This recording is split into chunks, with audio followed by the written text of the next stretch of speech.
오늘의 주제는 제비는 마음대로 뽑으나 그 일의 결과는 주께 있느니라. 이것이 오늘의 주제예요. 우선 거기 239페이지 중간 단락 보시면은 자, 그는 비뚤어진 일들을 도모하려고 눈을 감고 상반절에 거기 나오죠. 자, 그래서 우리는 이 마지막 때에 정말로 어떻게 해야 되는가? 죄와 의를 반대해서 하는 배교한 설교자들이 악을 꾀하는 것이라고 생각하는 배교의 종들에 대해서 다루고 있어요. 배교의 종들에 대해서. 이들은 꼭 잠겨진 문 뒤에서 비밀리에 통제된 공예 모임을 열고서 정치적 일결을 꾸미고 루비 활동을 벌이는 자들이에요. 자, 그런데 이 마지막 때 복음을 열심히 전했던 빌리 썬데이라든지 그다음 BJ 하기스, 칼 맥켄타이어, 우인 파우처 같은 사람들은 치사하게 추문을 들춰내는 사람이 아니라 사람들이 양심을 두들기는 사람들이었어요. 빌리 썬데이는 야구 선수였다고 그러죠. 오로지 야구 방망이만 힘차게 둘렀던 사람이 어느 날 변화받고 나니까 주님의 일꾼으로 쓰임받은 거예요.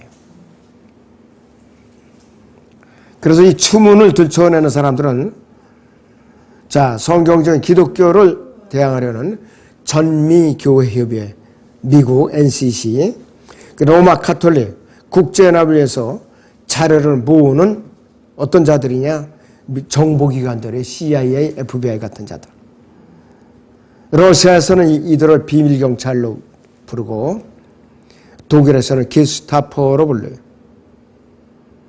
모든 나라에서는 이들은 교황의 사들들로 불리는 거예요.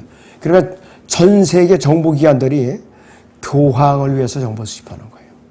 전 세계 모든 정보가 교황청으로 수집이 돼요. 독살당한 알베르토한테 우리 직접 강의를 들었어요. 벌써 30년 전에. 1989년도니까. 굉장히 오래됐죠. 우리가 알아야 할 것은 꾀는 사람은 어떻게 되냐. 살살 남을 유혹하고 미혹하는 꾀는 사람은 난폭한 사람. 겉으로는 아주 부드럽게 말하고 상냥하게 말하고 신사적으로 말할지라도 난폭한 사람이라 했어요. 그래서 이들은 누군가를 꾀는 데죠. 미혹하는 데 필요한 것은 부드러운 입술과 즐거운 말들을 갖고 미혹을 하는 것이 아주 능수능란한 자들이에요.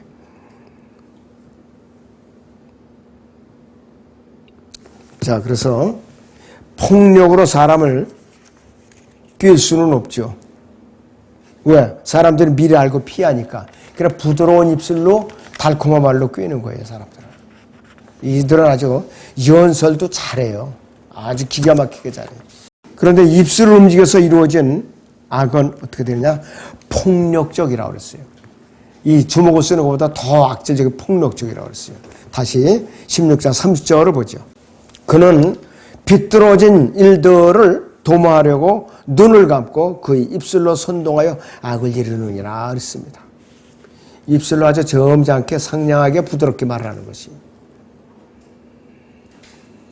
자, 그래서 예수 그리스도께서 이런 자들에게 뭐라고 그러느냐?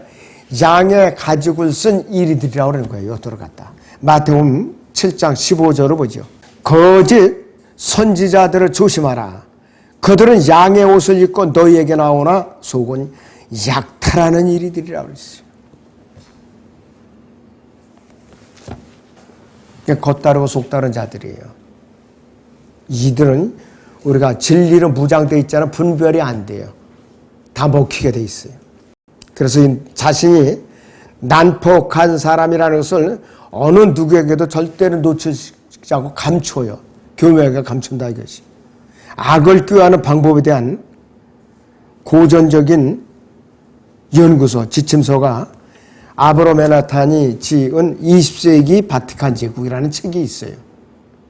시중에도 그 오래전에 굉장히 인기 폭발적으로 이 그리스도인들에게 이제 팔렸던 책들이 이것이.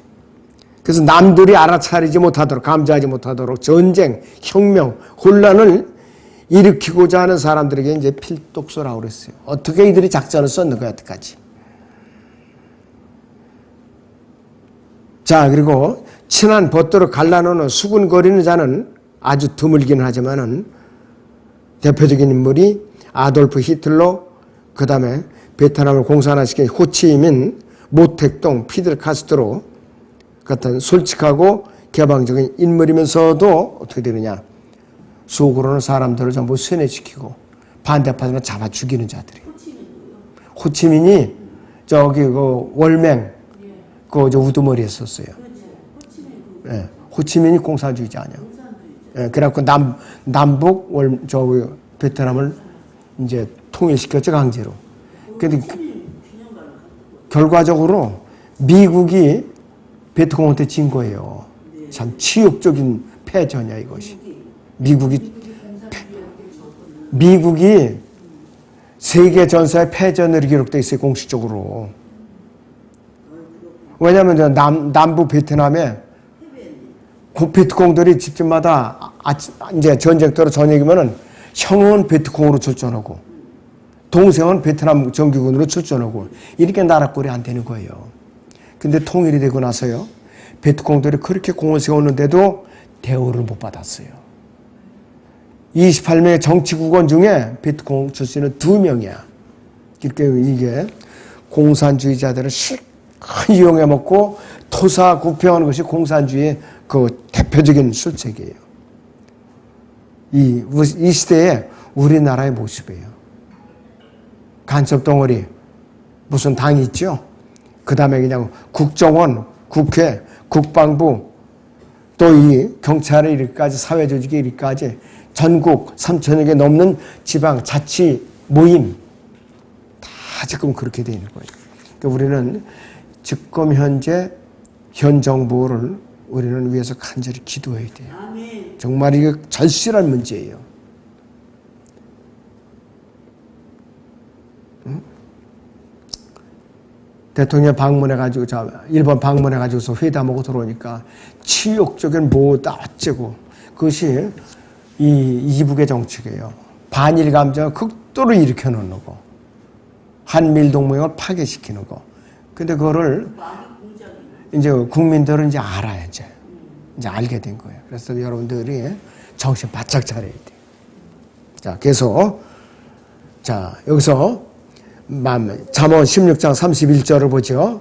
16장 31절을 보면 의의 길에서 얻게 된다면 흰머리는 영광의 별로가 아니라 그랬습니다. 정말로 하나님 편에서 의의 길에서 얻게 된다면 주님을 열심히 섬기면서 고난에 참여하면서 복음을 전하면서 주님의 전사로서 머리가 허옇게 휘었다. 영광의 멸류가 아니라고 그랬어요. 그런데 악질적으로 세상을 살아가면서 주님을 대적해가면서 살아온 백대가리들은 그거는 영광의 멸류가 아니라 저주의 멸류가 아니야, 그거는. 전부. 근데 과연 내가, 여러분들 각자도 알 수가 있어요. 내가 과연 지금까지 내 머리카락이, 흰머리카락이 영광의 멸류가 아니라고 인정받을 만한가? 심사숙고해야 돼요. 참 부끄러운 멸류가 아닌가? 치욕적인 멸류가 아닌가? 정말로 우리가 심사숙고해야 돼요. 아주 우리는 정신을 바짝 차려야 되죠. 잠언 17장에 여기서 6절을 보죠. 잠언 17장 6절에 손자들은 노인의 멸류가 아니요 자식들의 영광은 그들의 아버지니라 그랬습니다. 그러니까 요즘은 결혼하면 아이들을 안 낳아요. 유행이야, 이것이. 먹고 살기 힘든데 왜 낳느냐 이러는데 이거 봐요. 손자들은 노인의 멸류가 아니요 자식들의 영광은 그들이 아버지니라 그랬거든요. 그래서 우리나라가 전 세계에서 인구 감소일 1위예요, 지금. 인구 감소에. 인구 절벽. 이것이 삶이 피폐해지면 아이를 안 낳게 돼 있어요. 경제적으로 핍박하면. 그렇기 때문에 이게 빨리 우리나라가 회복이 돼요. 그래야만 이렇게 출산율이 늘어날 수가 있어요. 아예 혼자 살든가 결혼을 해도 아이를 안 낳아요. 저부터도 할 말이 없어요. 우리도 그렇고, 여기 세대도 보니까 젊은 부부가 아이를 아예 안 낳아. 모험을 그냥 대들기나 했지 아이를 안 낳더라고요. 참 나라를 봐서는 심각한 문제. 전쟁보다 더 무서운 게 인구가 자꾸 감소하는 거예요. 무서운 일이에요, 이것은. 잠언 20장 29절을 보죠.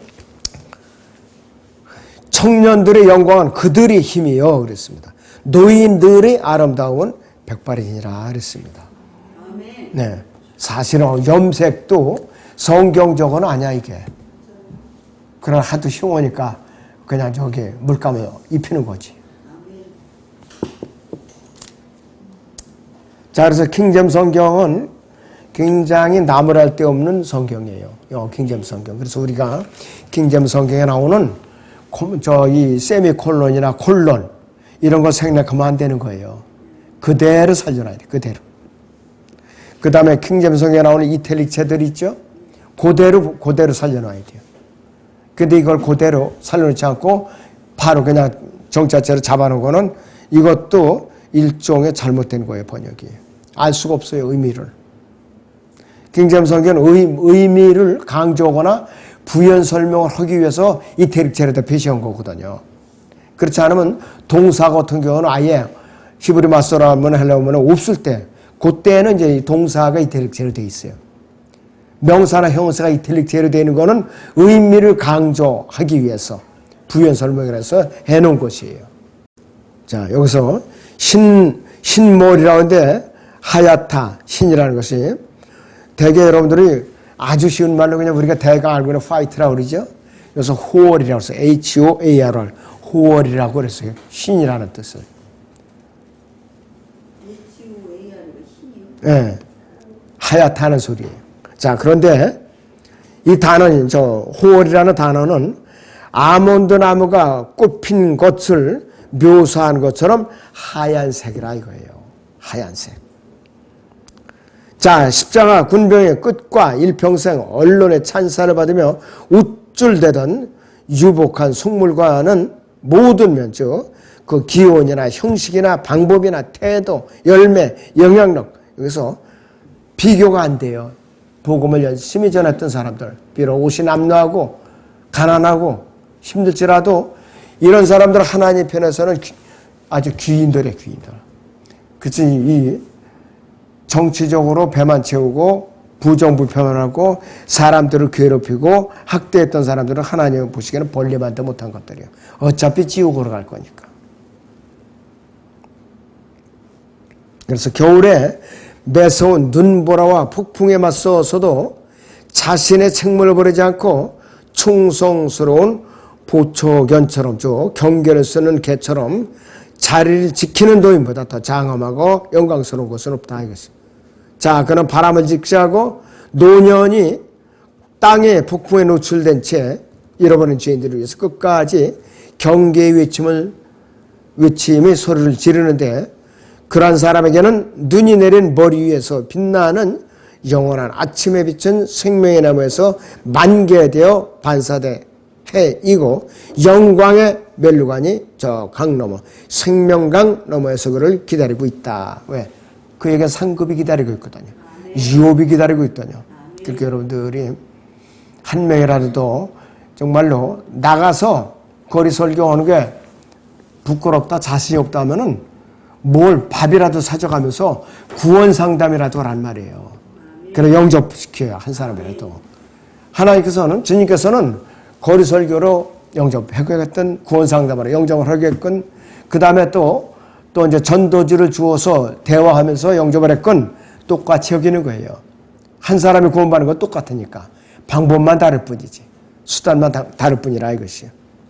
그럴 때에는 누가 가능성이 있다 하면은 내가 허다못해 돈이 없어. 짜장면이라도 사줘야 되는 거예요. 그러면서 대화를 하면서 이제 마음이 활짝 열리거든. 그런 때는 사람이 거절을 잘 못해. 웬만하면 거절을 못해. 들어야지. 어떤 가능성 있는 사람들이 많이 있어요. 우리 주위에는. 조금만 내가 돈을 좀 투자하고 좀 밥이라도 먹이면서 대화할 만한 사람들이 있더라 이거예요. 자, 잠언 16장 32절에서 노하기를 더디하는 자는 용사보다 낫고 자기의 영을 다스리는 자는 성읍을 차지하는 자보다 나으니라 그랬습니다.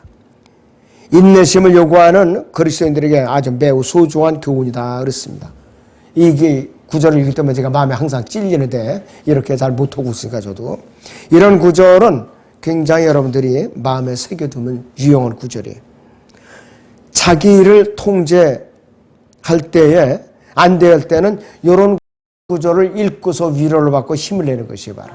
네. 그런데 이 구절에 대해서 좋지 않은 인물이 있어요. 대조할 수 있는 인물이 알렉산더 대왕인데 BC 356년에 태어나갖고 323년에 이제 죽었어요. 28에 죽었죠. 3세도 안 해요, 이게 보니까. 어떻게 죽었느냐? 자신이 공격하고 싶은 도시에는 어떤 도시라도 다 점령을 할 수가 있었어요. 그런데 그는 자신의 영을 다스릴 수 없었기 때문에 더 정복할 땅이 없었기 때문에 어떻게 되느냐? 그는 최종적으로 욕망이 차지 않으니까 술을 먹고 발작해갖고 죽었어요. 술을 먹고 발작해갖고. 자기 영을 다스리지 못하니까. 그 다음에 프로이드라는 사람이 또 있었거든요. 1850년에서 1939년에 살았던 사람. 이 사람은 성과 관련해서 구강 콤플렉스에 대한 것을 강조했던 사람이에요. 그 심리학은 성경에 반대하는 자기 자신의 주관적인 방어 도구로서 사용됐는데 그는 지나친 흡연 때문에 담배를 지독하게 피웠기 때문에 입술과 입에 암이 생겨갖고 죽고 말았어요. 저주받은 거죠, 그게. 성에 대한 문란한 죄를 범하니까 하나님께서 그렇게 죽인 거예요. 흡혈을 잔뜩 하게 해갖고 암이 걸려 죽게 만든 거예요. 미국이나 독일, 영국의 교수진들을 끌어들여서 초등학교에 성교육을 강조해야 한다고 주장했던 이 자는 뭐냐. 자기 영을 다스리지 못하니까 암이 걸려서 죽은 거예요. 결국은 우리나라도 초등학교에 성교육이 들어왔죠. 들어왔어요, 지금. 이 성경적으로 안 좋은 거란 말이에요. 그리고 이 동양인들은 어떤 차이가 있나? 서양인들은. 동양인들은 항상 이 명상을 하는 습관이 있어요. 그러니까 뭐든지 깊이 생각해보고 마음으로부터 생각해보고 행동으로 나타나는데 야페에서는 그렇지 않아요. 반대죠. 불교, 힌두교, 도교, 유교, 선불교, 그 다음에 신토이즘 같은 모두 내부의 명상으로 시작을 해갖고 내적인 자신을 통제하는 것에 기반을 두고 있는 종교예요. 영성을 얻는 종교는 아닐지라도. 이런 자기 훈련으로 근면하고 오래 참고 조직적으로 통제된 사람들로 이루어진 나라가 만들어지는데 독일인들은 히틀러와 그 게스타포 일부를 제외하고는 그런 나라던데 너무나도 반유대주의를 부추기다 보니까 한 번 혼이 났었죠. 나라가 동서로 갈라졌다가 다시 봉합이 됐죠. 그렇기 때문에 이러한 모든 것들은 아담 안에서 타락한 사람이 혼의 구속을 받고 영적으로 재탄생을 해야만 가능한 것이에요. 이것이 거듭나지 않으면 안 돼요. 절대로. 불가능하다 이것이. 그래서 내적인 영의 실패, 다스리는 실패를 바로잡을 수 있는 것은 영적으로 거듭나야만 된다. 그렇지 않으면 불가능하다. 해결 방법이 없다 이것이. 그래서 육신으로 난 것은 육이어서 또 성령으로 난 것은 영이라고 그랬어요. 그래서 지속적으로 경계 근무를 쓰는 내주하시는 파수꾼인 성령만이 통제되지 않은 인간의 영을 해결할 수 있는 유일한 분이라 이거예요. 내 안에 성령께서 내주해서 나를 통제해 주시지 않으면 내가 통제가 안 돼요. 지독하게 안 돼요, 내가. 로마서 8장에 26절, 27절을 보겠습니다. 이와 같이 성령께서도 우리의 연약함을 도우시나니 이는 우리가 마땅히 기도해야 할 것을 알지 못하나 성령께서 친히 말할 수 없는 신음으로 우리를 위하여 중보하시기 때문이라. 마음을 살피시는 분이 성령의 생각이 무엇인지 아시나니 이는 그분이 하나님의 뜻대로 성도들을 위하여 중보하시기 때문이라. 또 하늘에서는 우리를 위해 중보하시는 거예요. 또 성도들의 몸 안에서는 성령님께서 중보하셔요. 우리는 이중의 중보자를 갖고 있어요. 몸 안에 성령께서 중보자이시고 셋째 아니라 하나님의 오른편에 예수님께서 중보자이세요. 그러니까 이 그리스도인이 되었다는 것은 특별한 신분을 부여받은 사람들이에요. 특별한 신분. 그러니까 우리가 모이기에 힘쓰면서 말씀을 경청할 수 있고 또 주님의 군사로서 빚어져서 주님을 증거하는 데 앞장서야 되는 거예요. 그러니까 우리는 주님께서 그분의 선한 일들을 위해서 구원을 받게 한 거예요. 선한 일들을 위해서. 자, 거기 교재에 있는 대로 잠언 16장 34절을 같이 보죠. 제비는 마음대로 뽑으나 그 일의 결과는 주께 있느니라 그랬어요. 제비는 마음대로 뽑으나 그 일의 결과는 주께 있느니라 그랬어요. 자, 잠언 16장 1절을 봅니다. 성경. 사람이 마음으로 준비하는 것과 그 혀의 대답은 주께로부터 나느니라 그랬습니다. 4절을 보시면 주께서는 모든 것을 자신을 위하여 지으셨으니 정녕 악한 나를 위하여 지으신 악인까지라. 악인까지도 그분의 목적을 위해서 지으셨다고 그랬어요. 파라오도 주님께서 도구로 쓴 사람이에요. 느부갓네살도 주님께서 세웠던 도구예요. 사탄도 주님께서 세우신 도구예요. 마지막 때에. 자, 성경의 몇 군데에서는 제비를 뽑는 장면이 나온다. 문제 해결을 위해서 나오는데 결과적으로는 결론은 하나님께서 맺어주시는 거예요. 결론은. 자, 여호수아 18장 10절을 보죠. 맨 앞쪽에. 여호수아가 주 앞에서 실로에 있는 그들을 위해 제비를 뽑았으며 여호수아가 그 땅을 이스라엘 자손에 그들이 구분대로 분할하였더라. 12지파를 제비를 뽑아서 남쪽에서 북쪽에서 남쪽에 이르니까 12지파 경계를 정해준 거예요. 자기들이 마음대로 차지한 게 아니에요. 유다 지파 같은 경우는 산지를 할당받았다 불평을 했었죠. 그러나 너희는 하나님 함께 하시지 않냐. 정복하고 너희가 차지하라 이거예요. 근데 이 칼렙 같은 경우에는 85세에 그 당시에 나이가. 근데도 자기는 그 당시에 거인들이 머물렀던 험준한 산악지대예요. 내가 능히 그들을 물리칠 수 있으니까 나에게 그 땅을 주시오 했어요. 여호수아는. 근데 이 칼렙이. 그 여호수아가 두말 없이 주님께서 함께 하시리라. 그 땅을 차지하시고 줬어요. 근데 물려치고 차지했다 이거예요. 칼렙같이. 지금도 우리가 나는 교회 안에서 이 직분이 마음에 안 맞는데 더 좀 적은 직분 앉으시고 이렇게 허드렛 일을 하는 이런 직분을 주셨습니까? 불평하는 거나 똑같은 거예요. 이 시대에. 그러니까 주님께서 주시는 직분이라 알고 순종하는 게 복받는 사람이에요. 그리스도의 심판석에 올라가 보면 알아요. 진짜 남에게 돋보이지 않는 직분을 성실하게 수행한 사람이 더 큰 상급을 받을 수가 있다 이거예요. 그 다음에 그 다음 페이지 보시면은 농업은요 진지한 도박이라고 해요. 하나님 편에서 농업은 진지한 도박이라고 말하고 있어요. 한 가족과 한 가정의 생계와 연관이기 때문이죠. 하나님께서 그전에는 하나님께 비를 안 주시면은 굶어 죽었어요. 그 하나님께서 농작물과 연관된 모든 확률 가운데서 영예를 받으신다 그랬습니다. 자, 그래서 사람이 시작하는데 하나님께서 마무리를 하시는 일의 결과는 이사야서 66장, 에베소 1, 2장, 요한계시록 20장에서 22장에서 발견된다고 그랬어요. 그럴 때는 우리는 언제든지 하나님의 말씀에 절대 순종해야 돼요. 절대 순종해야 돼요. 자, 오늘 여기서 마치죠.